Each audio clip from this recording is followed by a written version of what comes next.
Yebela vitesse à G. Yebela vitesse à G. Bouloukou t'es. Yena Congo Swiss TV. Bouloukou, ça c'est du bio. Et nous là ça que Congo Swiss TV, c'est du bio.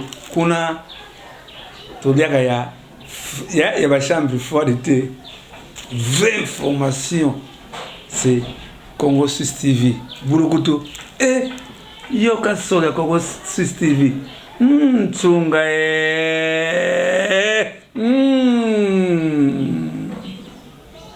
Bana kini, bana poto, wapi partout, bisika bozali. Vraiment, site na bino yango yo. Site malonga. Congo Swiss TV.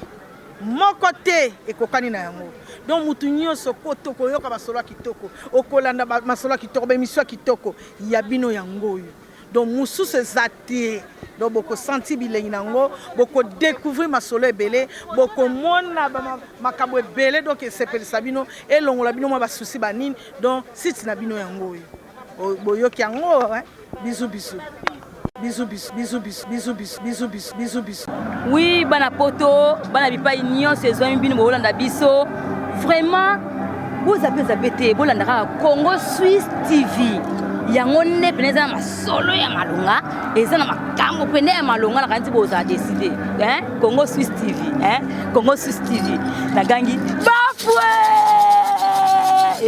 yongo mbio muntu Matondi mingi balandi ya Congo Suisse télévision ndenge bomesana kolanda émission na bino oyo le bino makambo etali politiko topé actualité ya République démocratique du Congo lelo awa nazalinga mon côté nazali bongo prophète du peuple John Gefa na ye tokomeka kolobela matali République démocratique du Congo kolobela liwa oya choquant ya mama Olangi pe nungu ezali koleka na mboka na Congo mbote mona mbote merci mingi mama na koya pa to somaka mboka nzambe azo lokumu parce que so nzambe eta tozana mususu te lokumu masando zonge pa nzambe.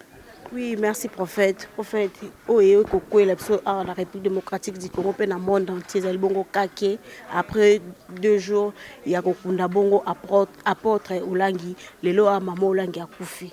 To ebite soki ezali kaka mokano ya nzambe to pe ndenge bato bazali koloba basinyaki bongo ba pax ndenge ezalaka soki akufi na sima oyala. Maman oyebi makambo ezoleka na mboka na biso eza ba signe fort. Il faut dire la vérité. Hein? Makambo nga lobaka yango na sakolaka. Hein? Ba journaliste na bino makasi internet ba yebi yango. Et ça continue. Omoni ba signe fort la sanakati na Congo. Lelo papa Olangi akufi. Lelo maman Olangi akufi, mais balobi aseku mais maman Olangi c'est spectateur, maman Olangi aseku na été. Là makamba lokuta. Hein? Aningana ki pe na été makamba lokuta. Ezali ba foi moko basali, oko tabita donc ça c'est quoi qui ceux qui biso ça foi nengo nzamba ko c'est non, la volonté de Dieu c'est que ça mais ça les mise irrévocable. Hein? Bamba biba kote ki mama na kati ya chambre haute ba bondeli nzamba yo ki mawa de mama c'est quoi qui apona simao mama kufi. Est-ce que c'est quoi qui est solo? Ba musu ba bisinga kuto siko tel aseku azo mela mai. Tout ezali ba mensonge, ba fausse rumeur. Mais la kufi na chambre haute ko sala nini?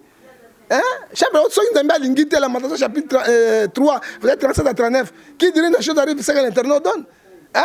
Et so été ya biso totikali. Hein? Parce que on est bi maman donc nzambe apesaka motu na mokili koleka bana mwasi libala kova na porte za longue vie. Hein?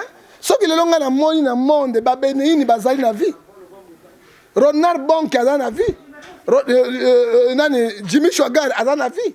Nakotanga 50 du homme de Dieu aminé na bakoli bakoko bazali pourquoi la biso zo kufaka ba jeune ba âge moko ya mike 66 ans bon na pourquoi bon volonté nzambe likamote papa Mozadi na bala azalio papa Kelani azalio nous na 6 ans moko l'église de réveil hein bon tika kotia ba boko sa nzambe makamo so volonté nzambe bo sambela kite mwana ngase quoi c'est quoi qui botika ba foi mosusu ezanga tina nzambe soka sali kamona ekoki ezo la kisa etenini omoni maman papa kufi basaki na papa na 8 mois na kati ya Afrique du Sud maman kufa kite elle était vivante comment ka papa bazongisi awa taka bakon tere papa maman Olangi azala kite subitement bakotere papa 2 jours akufi. Pourquoi? Point d'interrogation. Hein? Moi je suis un eschatologue. Hein? Je suis un eschatologue, point d'interrogation. Au moins tu as dit que bagine ba part de baliente. Babilo comme si to saka to zali bana. To sangana ki to ebana ki ngana ki mona mbandaka. Heureusement moi si to linga ba to na zamba to katani makila o ya che bomba c'est une alliance. Bon c'est pacte. Même ba susu ko bossa na yango. Mais basi tout ça ba pacte wana ba susu bala ka bangote. Ya ki ko bala ki ko bota yo pe ko ko bala mususu. Mais moko ya ko kufa liboso ata bala ki mususu akobenga moninga. Hein? Parce que ezalaka te. Wana ngela kisake papa olanga maman olanga basaki. Non, ngala dans le bina bangote mais il y a quelque chose il y a flou. Parce que nako balalo sikatine dans le père akufa. Maman sikatine. Hein? Maman sikatine nazali. Docteur Ngala si moi sini akufi. Docteur Ngala azali. Verno pasteur Verno Mundele akufa. Moi sini azali. Hein? Nako tangelo basi ebele bazali na vie. Pourquoi kaka septembre yango moto na mota kana mokona tango na ye. Mais oba liwaya bato ebele basangani brisque boy, c'est un peu flou. En fait du peuple et puis que choc peut ko mema moto na liwa. Choc comme maliwa mais so bakamata papa langa na vie. Ba okunda papa langa maman Elisabeth. Olingi papa langa mingi kota na sereke bokuna maman langa abate. Ngata chrétien moto na moto. Ozomona liwaya na moto na moto mais moto na nzela na ye. Mais oya sibiti boy choc. C'est un peu flou. Oui, prophète, tout bêta ndenge population bazali kolela babi ba musu bazo sepena liwa mamolangi babi mamolangi na combat spirituel ba panza mabote belé. O kaka papa na wazaka ndoki otali papa penda botang o mwasi ona kutazaka sirène babi nzela ba enseignement na bango ba panza mabote belé ba boma ba mabale belé ko koloba ina likambo. Bon, au moins na doctrine maman olangi na papa olangi. Bato mingi ba se retrouva parce que c'est yé. Moto atiaki ba combat auto sosanga ba 4 l'église ezaki yé ba prière ba 40 jours 45 jours ezaki yé bon ba prière ya ba même ezaki yé ba to balandela yango mais soki to la dit côté mususu makambo mobali ya yote papa na ndoki mama ndoki oyo bango nde ba bimisa ba panza mabale belé et puis ba panza ba to belé montion son ndoki. Moi, si on se sirène, on va dire que la science occulte. Mais rôle en Zambie, il y a Matthieu dit, ceux qui montent dans la science occulte. Bon, de la peau, Abika. Oh, moi, je suis à Yote. Moi, je suis à Msalamabe. Ezali Bango, les enfants de la rue, Bakuluna, Bimio, voleur, bandit, sous ses outils, na bon séman na Bango. Surtout le Cambo est état d'âme. État d'âme, il faut être. Papa Botinga. Il va rester chez moi. Il faut être dame. Maman a botinga il va rester chez moi. Pour y a botinga bominga ta bomanga na mokolo.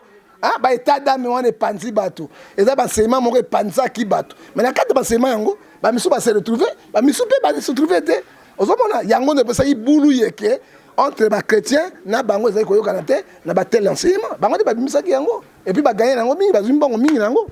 Abongo likambo etali mbutu na famille na ministère babi maman olangi alobaki 3 jours avant liwana yabaki lelo ngaso na kufi à se confier ki na membre moko ya ministère beaucoup ndaka les mêmes jours pas que so beaucoup tsara na morgue kasi moi ko benda les entre famille na bata ministère ba bali ba côté na morgue ba poussa ndenge biso kaka to zara to landela mo makamboti ba ke kokunda mo. Bon merci mingi maman pourquoi ayebaki songa na kufi ba tsanga na morgue te ayebaki liwana soki ayebi liwana ye te comment basonga na kufi tsanga na morgue te elle savait ayebaki makambo ebele ezala toko bimisango te ayebaki yango et puis ntambe alobaki bakunda ye te mamonanga azali motu moke te une grande dame bakozwi kaka bana okunduka moyibi te ye alobaki nini mobali na ngai nakei kotinga ye te fati na bela mboka na ye aza brigand te oui mais yo olobi kaka kufi bakunda te mpo nani balekana na morgue te mpo nani non morgue ya séjour ya bato nyonso ezoka mwasi nyonso hôpital ozise mifaka omataka na mbeto basi nyonso babota okochape nango te ozomona pourquoi alobaki batele makambo ndenge wana c'est pour que ami yebaki ami yebaki likambo oyo ekosalema boye likambo oyo ekokende boye ozomona alors baboti mpe famille ekondima te azali moto monene l'état mpe azali wana il faut balela ye bahonore bembe wana to totikela esika na bule mais apesa baidéologie wana eza pas soki moto akufi lokola ecclésia chapitre 9 6 ezoloba ayokaka te mayele ezali te nini moko te oyo alobaki ekei alors moto atika na famille na ye l'état mpe azali église na ye église esopose na famille te parce que molangi autini na famille malgré baboyaki bafamille na bango mais autini na famille ntango likambo ekoi na famille famille nekozwa charge na makambo wana Oui, Balandia Congo Suisse, tozali a bongo na prophète du peuple John Gefa na ye tolobeli makambo eta bamolangi prophète tokota mwanda mona makambo etali politique ya mboka na biso. Prophète, yo za prophète du peuple. Bomona ka bongo o ezali présent, passé, pe futur. Tout le blanc moi mbutu ezali kokota na mboka na biso ba benga o triumvirat. Balobi kuna na Angola bakoti makambo wana. Macron kuna na poto akoti makampe kuna na Rwanda balobi il faut awa na République démocratique du Congo ba respecter o ezali bongo accord ya Saint-Sylvestre okoko loba ni likambo wana maman na ko loba mingi te Amos 3:7 Dieu ne fait rien sans tout faire reverser ses serviteurs na moni plus de 4 fois ben du sang na carte ya République démocratique du Congo surtout na Kinshasa surtout na Kin on a ben du sang ya musique on a Kin capitale des institutions pourquoi tango mboka respectaka ba texte mboka tamaka na mibeko pe na respect ya texte na respect ya bakor tango boyokani Kabila 2016 nde mandat na sili ville juridique osala mango te tokei na kati na bakor tobi Kabila atikala mais a organisé l'élection mandat une seule fois mandat article 70 lobi sans accord osala 3 fois te renouveler une seule fois et comme il a deux mandats à silisi surtout on dit Kabila a sali à peu près 21 ans à pouvoir. C'est que 10 ans avant il y a Yemoko et 3 ans à Papa Naï. Alors tant que Balobi on sait 21 ans à pouvoir. Alors fini l'histoire. Ton Luka Otia Dofé, mon sousou, tant qu'une élection, yo olingité majorité à l'ingité. Donc Balobi ka bana kadam sur Kabila. Alors donc qui le devait faire Kabila mo ka troisième mandat. Bon tant on me sabe tout ça mais la biso na bino. Ça qui bino était likambo ya Congo ezali ya Nzambe. Un peuple qui va libérer le Congo à Tamoko, qu'est-ce qu'il a fait? Mais Nzambe a sali, Nzambe a simbi Rwanda, a simbi Angola, a simbi Macron, a simbi Sadek. Ils ont dit à Kabila, pas troisième mandat. Ils ont dit Kabila, c'est troisième mandat, fait Kobima na Kinshasa, et Kobima na Mboka. Et là, Congo va libérer. So il y a un conseil de la présidence de la République, complet Zali, respecter le corps, le texte. Hollande va mener te, va luka, va kosakabato.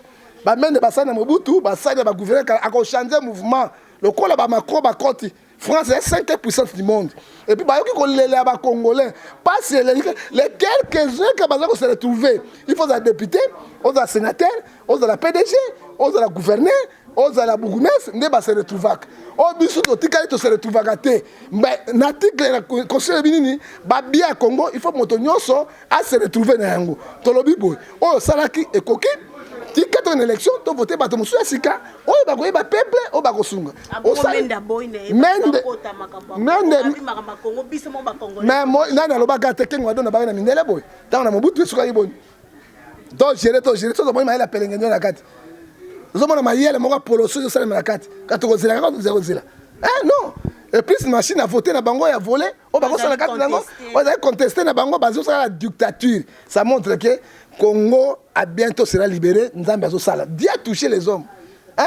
Pendant Nzambe abimisa Israël na 30 ans na bombu. A dit ça que Moïse.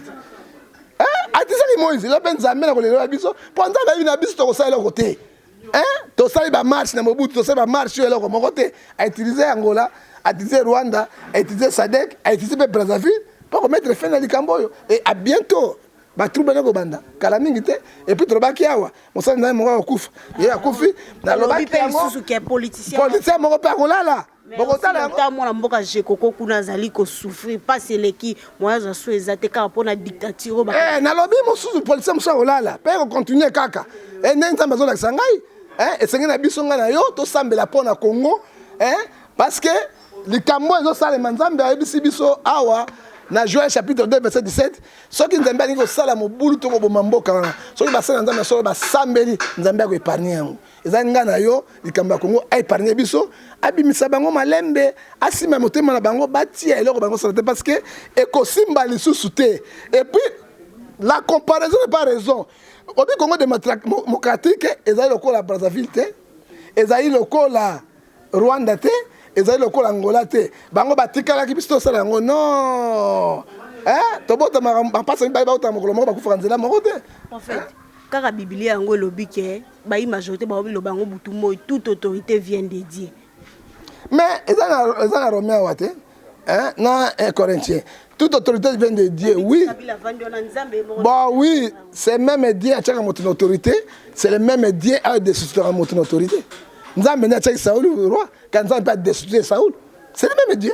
Tant que nous avons conformément, nous avons conformément à le peuple. Nous avons et là, nous avons milliards et milliards et le peuple souffre. Nous avons toute autorité vient de Dieu. Mais c'est le même Dieu qui met mon autorité, c'est le même Dieu qui détruit l'autorité, qui a mis Saoul, roi. C'est-à-dire qui a destruit Saoul. C'était aussi Dieu. Hein? Et ça n'est hein? Bon, quand on a toute autorité, bon, je vais verser, non. Mais autorité, on a le lengue nzambe alingi. So le lengue nzambe alingi te. Nzambe otiko na pouvoir pour ça nani. Nana tchaki Moïse comme un prophète. C'est Dieu. Nana bomaki Moïse. Nzambe akunda Moïse nani. Nzambe, ah mais oui, il est omnipotent, omniscient, omniprésent. Oui, prophète, comment pour ça bon on a souka tout le même makambo était l'élection Kalaté le 23 décembre 2018 kasi. Mbutu ezali la mboka Kongo. Élection ko za soki ba respect à texte ezali. Tant opposition zo boya machine à voter parce que ba komona bango tu ezakuna. Kofi chante Kofi. L'itabe mon bombo parle si l'itabe mon bombo yo so mona ko mi bulu yekete o to mona ko bulu yekete parce que to pas la téléphone te o ta la boy pena na kata clip Kofi chante Kofi l'itabe mon bombo stukasi mon bombo chante ah papa si ko tango boy yango boko kanga makasi pona ni. Proverbe 14 28 quand les peuples sont dans la joie c'est la gloire du roi, quand les peuples sont dans la ruine c'est le malheur du roi. Congolais sont dans la ruine. Pourquoi vous poser quand maman 21 ans de pouvoir de Bossali et l'autre comme côté. Attends, parce que 5 ans Bossali. Hein? Congo s'est retrouvé de Bossali. Hein? N'zela qui ça va. N'zela se couper qui? Hein? Sans chanter tika la maloba. Hein? Bato ba na pouvoir hein. O ba ningo kende. Président ko inaugurer regarde. Pas mon ngam ça non. Ako inaugurer regarde là ça que ngai na zali pe na kozala. Oyebi penser en Nzambe. Ezaya batote nzela nzambe ale kaka ezaya batote makanisi na bato ezaya nzambe te na suki wa okoko manini na bana nzambe nyonso bazali kolanda yo bongo na Congo Suisse prophète du peuple o meka pe ko lendisa bana sifem so bazali choqué pe bana Congo o bazali l'espoir te ke lobi Congo ko bonga bana sifem te Congo ko bonga Congo ko la souveraineté nango ba peuple congolais Exode 14 13 à 14 laissez calme l'Éternel combattra pour vous. Nzambe abundeli biso asimbi Rwanda asimbi Burundi asimbi Angola asimbi Mako asimbi Brazzaville asimbi ba pays États-Unis d'Amérique likambo ya Congo totikela Nzambe à bientôt makambo fini l'histoire hein Congo est libéré alors yami balé pour na bana fin si FMC ba vanda kimia balé la mamo langue malamu titre kotika esika na place nya boule et Nzambe a récupérer situation et ba s'agiter mingité Nzambe moto alingaki asali mukana na etika ndengona mais bozo ba stratégie o ase kwa ki akenaki boy e balembonge passé kwa kat e balembonge akofi e balembonge batie na cercueil balembonge penza o ka mboko o makambo mboko ezaka nango Congo Congo mamo langi te babenga ngo ko makiona et souka nga bengo ni frondondo jata di membo e balembonga miseli asali keko photo na ye akosi akufi batina cercueil baleli ba kei na aéroport balo kunena na kati ya Bikoro na Mbandaka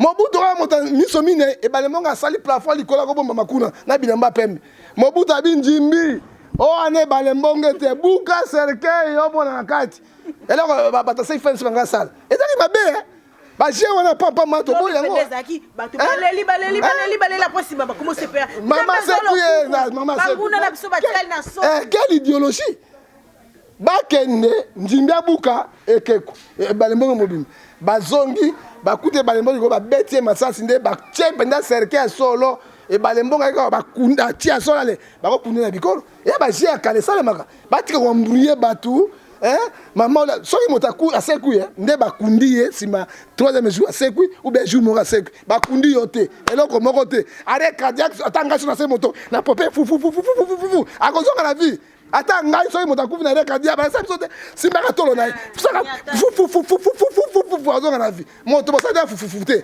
nini moko te asekui na ndenge ni ezali ko na tabida d'occasion soki to bondeli to lobi espoir nzamba ko seka sama na chambre haute nga nazalaki wana te bato baki basala journaliste baya na bi te botika na loba après makambo ezoleka si bitima nazalaki na kati na église na biro na nga na okanini asekui maman langa seko mosu alobi oh natiki azomela mai siko ata vous-même ata vous-même o tiki azomela mai omonaki mais lokuta ezali baje balembonge mama aza siko na ndako ya malili tozoza ko totika ina sika ya boule et puis si femme si bakanga mabaza bomoko oya ko diriger mwana olanga ka muta diriger pas église comme ba boutique yango ana pe komanga comment ba pas mbi to moi pas sikatenda et tika ba boutique ya mama olanga eza un peu passeport moko kanda zo yemba na ebite soki gi olangi baza na ebele baza ba otiaka moko ata ibi ko yemba te oya moku na trésor ba benga les pacificateurs kamada falit les pacificateurs oya zobina oya bana ko bina linda ye wana les pacificateurs nzambe l'église ya Congo lobi pe prophète du peuple a okende o mona kunda boy petit ngefa na petit nga beta drum mais yete moi si nga te non naza na petit na ngai o pasteur de siège ezali ka moswahili aza musungai mongala ye moswahili to ba congolais c'est lui qui dirige si je ne suis pas aujourd'hui lui reste papa kabazali bafandi oya kokidini amemi bango c'est ça le problème parce que l'église eza ya ngai te église ya nzambe d'ailleurs bozo boluka moto mosusu na mama olanga ezali église ezali fondation mama olanga osho mais fondation ezalaka na mokolo na yango bakomana kombo ya famille na ye papa mama bana sikoyo koluka même na personnage juridique na bango même na nini na bango oyo na l'état eza kombo ya bana ezali moto akoremplace kauta na libota wana tane bapiège ya bango oke mbongo nyonso bazwi na verno akende pasteur mosusu atikala amema yango tolingi tokomoko bacatholique baprotestant mais tolongwa na mayele bapelengendu wana oyo papa akufi mwana mwasi akei eza mabe nzambe malamu adi na bana akufi mwana koti azwaki yango akei mwana ne penso remplacer yango nzambe malamu epanzana partout esili ndenge oyo sife msi ekopanzana mpe ndenge wana parce que baenseignement na bango bazwaki kodute na yango bato bamona yango déjà ezalaki mabe lokola bafondateur na yango bakei alors ekopanzana mabe. C'est ça le problème. Ceux qui basent dans le bon côté, basent dans le bon côté, batia bana maman wana te po ba ibelo côté. Batia ne bato ba na vision maman na sima, na papa ba zo moko, ba telemisa ye ame maningomba. Mais so ba di mwana wana ba tie na kati wana mabelo ko la mbia sana. Oui, moi le ba diaspora ba. Ba diaspora bozo kangai mama sekuite. Mama kufi. To ba bisu na sekui mosu ya bia zo mena mai sikoyo azo kosa. Mama olanga mena mai te. Maman langue akufi ya solo mokana nzambe mais nakobisa ba diaspora boy Bible ezobisa biso na Ephésiens 5 verset 11 toi qui dors réveille-toi l'intérieur t'éclairera. Ephésiens 5 verset 16 alobi rachetez le temps car les jours sont mauvais. Papa akufi na cardiaque, maman akufi na cardiaque, eloko nini eleki wana ezoleka wana fungola miso na bino ezali flou. Na pesi bino ba exemple awa na ba pasteur na poto ba Jimmy Chwaga ba na vie Ronald Bonke ba na vie awa na pesi ba papa Palata elani ba na vie mais pourquoi makambo ezoleka webi eloko tout ça na bokuku ma poisa likolo na iboso na Zambie Luc 12 verset 3 et salemi mais biso totikali na bino diaspora banakin to bongwama parce que mabeza na Congo nzambe azonyongela sikoyo et puis kala mingi te politicien mo azolala kala mingi te prophète alobaka na ebo alobaka bongo yoka lobi kuna na be koyoka yango d'ici décembre koyoka yango parce que nzambe azosala kati na epé à bientôt le Congo sera libéré. Que Dieu vous bénisse. Coordonnez na soko lingo benga ngai so na ngai zo ngai na za mombu na bato na bonde la toli kamoza na ngona sungayo obenga na WhatsApp imo vibe 00243 89 610 49 41 obenga lisu na 00243 81 877 26 78 pe obenga na privé na ngai po na mombu na bino na 00243 99 42 937 po na mbote matanga eleki na Congo na opesa mbote te ata na mutu te na pesa ka mbote kana Yesu na sukisi wa. Merci Matonzi. Eleki koleka matango ya Congo eleki koleka to sala boni matanga eleki na Congo matondi mingi balandi ya Congo Suisse télévision ya solo penza tozalaki bongo na prophète du peuple John Ngefa na ye tolobelaki makambo etali mamolangi pe politique ya mboka Congo ndenge ezali kotambola. Merci na wazaki bongo na sima ya caméra mon cordon junior moyo wabo matondi mingi na le double boss maître John Simao depuis Suisse. Merci na Oulette Jo kwa pe David Pitatembo ngala bino tomonani na mikolo ezali koya. Yebela vitesse à G. Yebela vitesse à G.